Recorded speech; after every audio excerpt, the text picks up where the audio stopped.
Enquanto a inadimplência ficou relativamente estável no Brasil de maio de 2023 a março deste ano, o índice que considera dívidas em atraso por mais de 90 dias caiu 8,7% nesse período entre pessoas de renda mais baixa, favorecidas pelo programa Desenrola Brasil. Na outra ponta, a inadimplência cresceu 6,8% no mesmo intervalo entre aqueles que não se encaixam no público-alvo da iniciativa do governo.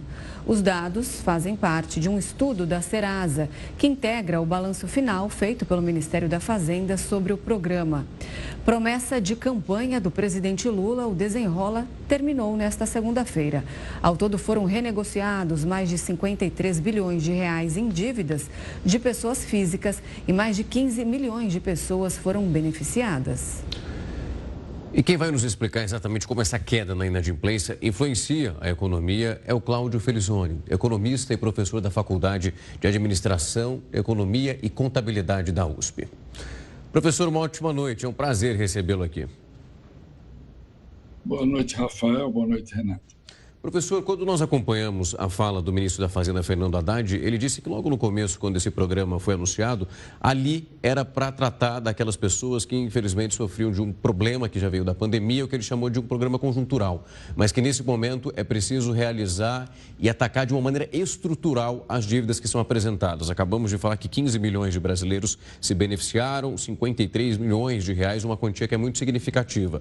Como que o senhor analisa o que pode ser feito justamente para combater na estrutura um problema que atinge tantos brasileiros?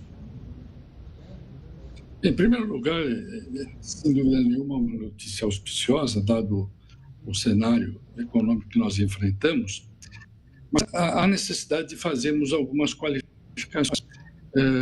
O trabalho mostra aí uma queda bastante significativa da inadimplência, e, portanto, atribui essa queda quase que totalmente ao programa Desenrola.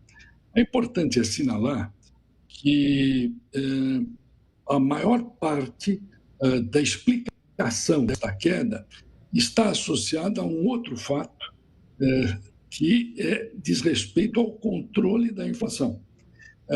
E, basicamente, isto só foi possível devido à política monetária, ou seja, o aumento das taxas de juros, que fez com que a inflação, se nós estivermos medindo a inflação em abril, em 24, por exemplo, nós temos uma inflação de 3,7%. Para ter uma ideia, em 2022, essa inflação foi de 12,1%.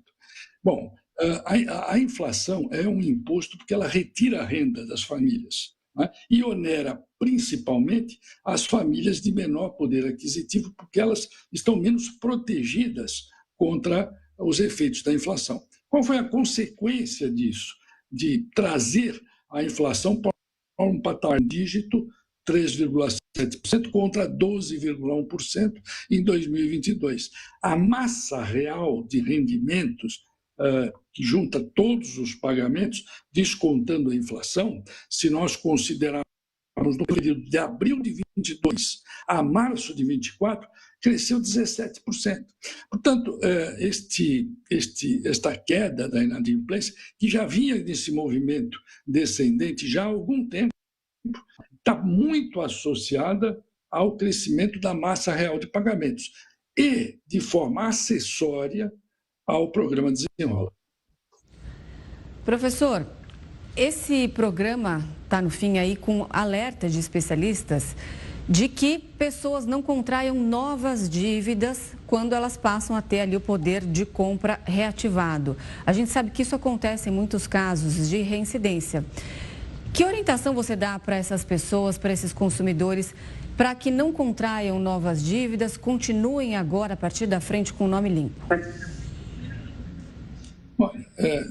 Infelizmente, nós estamos numa situação de economia bastante instável.